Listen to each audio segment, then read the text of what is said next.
This is my aircon. I didn't really use the outside of the window because it didn't look right. It looked a bit flimsy. So I used the secondary panel. I don't know how you call it, but if you got one, it's pretty easy to install. So I just I kind of hung it in there, and I used the insulation tapes that they give you because you could feel the wind coming out of it.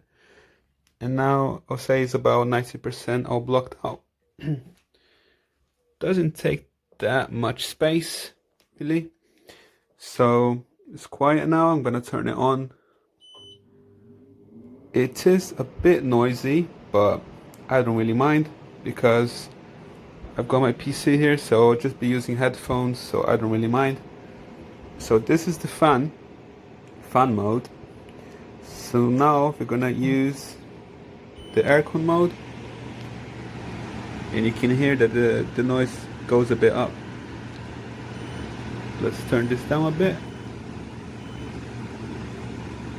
I think that's the max that it goes to, or the minimum it goes to, I should say. And that's the temperature now. But when I used it, it went down to 18 degrees in about 15 minutes. So pretty good, I would say. So I do recommend it if you don't mind the noise. If you like a quiet place, then probably not for you. So now my chinchilla can stay nice and cool.